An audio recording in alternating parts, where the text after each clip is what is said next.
Right guys, how's it going? Today we are going to discuss about soil conditions.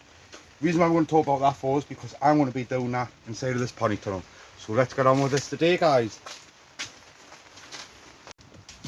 Right guys, I hope you can hear us okay. So we're going to talk about soil conditions. So I'm no expert on it. It's just what I've been reading up and watching other videos about over the past couple of years. Because it's been really interesting to learn about your soil, because it's very important to look after your soil, because at the end of the day, yes, you can feed your plants with liquid feed and stuff like that, which is it's not a problem, but realistically you shouldn't need to do that if you look after your soil. So it's very important to look after your soil. Now, we had this plot for a year now, so we had a season out of it. Everything in this polytunnel has grown fantastic. We had some lovely tomatoes. I actually put some calci onions inside of here, which grew fantastic. They were a nice size. We actually got a watermelon out, and also we had some peppers and stuff as well. So everything did grow reasonably well. But when I start pulling everything out and I start digging into the ground and turning it over, I noticed it's dry because it's inside of a polytunnel. It's forever trying to suck the water out of the soil.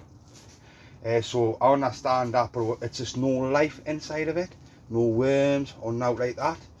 So I want to try and bring the soil back to life to encourage all the worms back into the ground and all the little micros and stuff like that, because it's going to be really good for the ground. It's very important to do that. It's very important to look after the ground. Like I say, yes, you can feed it with liquid feeds and whatever you want to do like that, but it's very important to get the soil up the standard where it's full of life, where that there is just dead. So we're going to talk about how we're going to do that. So it's a few ways how you can actually do that. Once all your stuff, what you've been going around the garden, or your green waste, and you put them in your recycle bins and stuff like that, and they break down between 6 to 12 months. Over the winter you would bring them out your bins, and then you would mulch your ground. You would turn it into the ground, and that would keep your ground alive all the time. So it's important to do that. I've learnt my lesson by that, because I wasn't doing that, and a lot of my plants were starting to fail, and that was the reason why. It's because it's no nutrients left inside of the ground.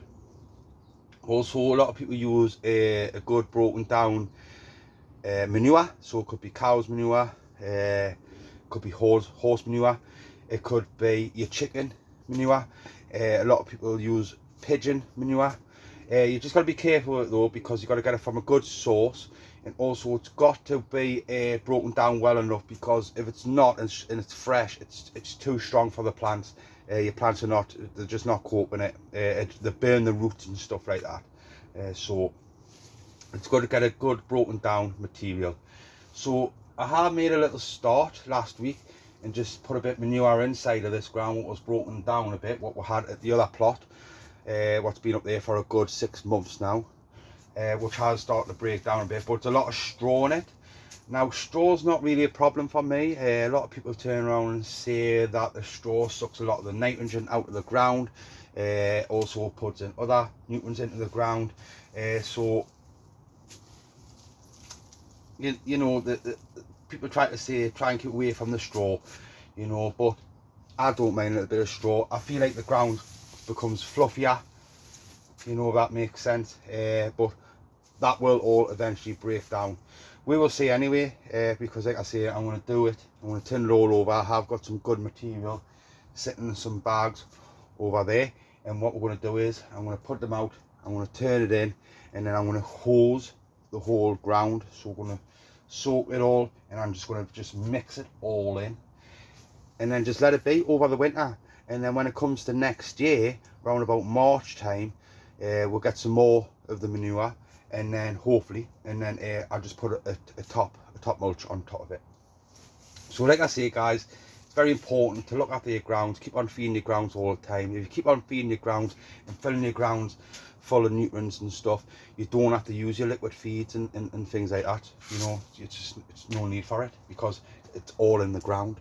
So it's very important to try and look after the ground. So like I say, I'm no expert on it.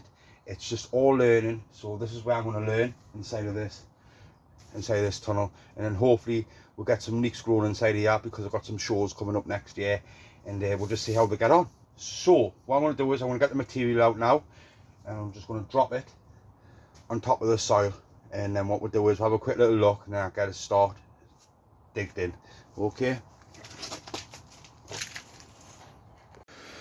Right guys, so I put it on.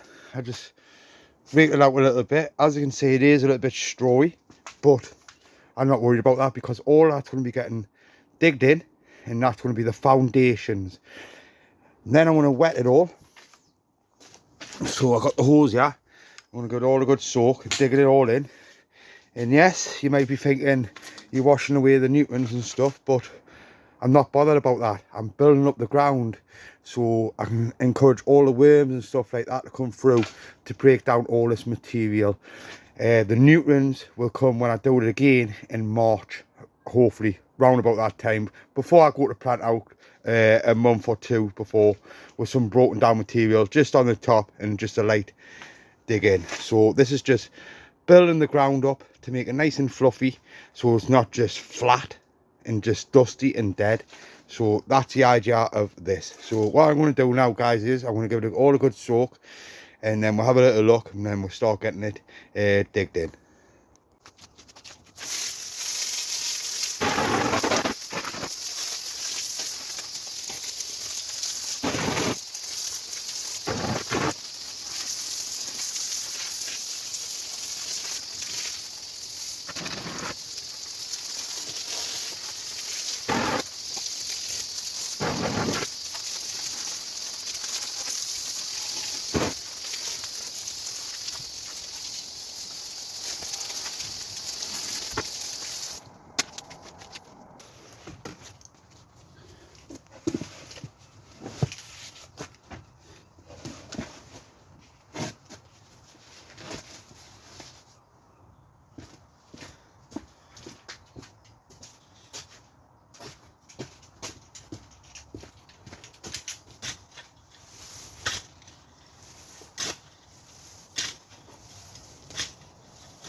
So then guys, that's just had a turn over there now. So all I'm going to do now is just give that another soak and then let it be, and fingers crossed that will start breaking down lovely with all the worms and encourage it all back up.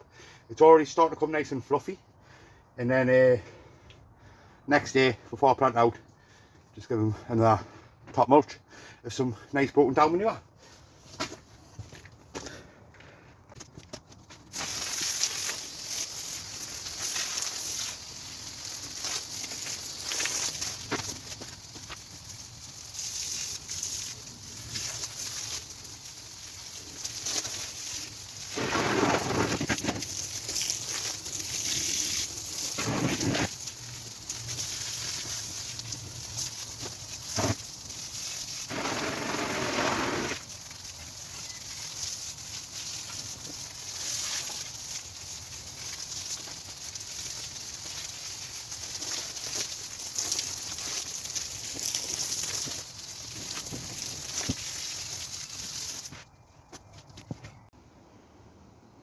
Right, and guys, so there you have it. So that's it all sorted there for now. Just give it a little bit of water in. Like I say, this is just building up the foundations to make it all nice and fluffy. And as you can see there, we're starting to build it up. Lovely. So I'm thinking about repeating the process again next weekend.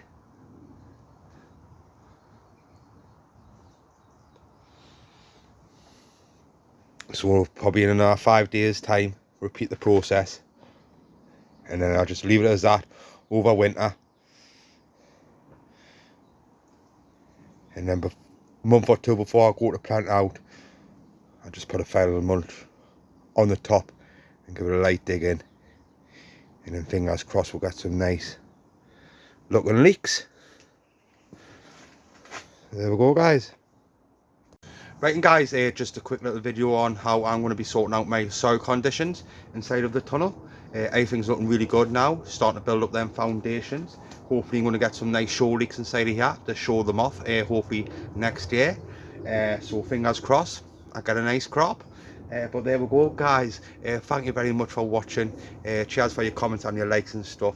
If you consider subscribing, just come along, guys. Just hit the subscribe button and then ring that bell and you'll be notified every time I upload a video. But like I say, cheers for watching, and hopefully I'll catch you next weekend, because I might be topping this up again, but also have got some more onions and garlic what's going to be going out over winter. So stay tuned, guys, and I'll catch you hopefully next weekend.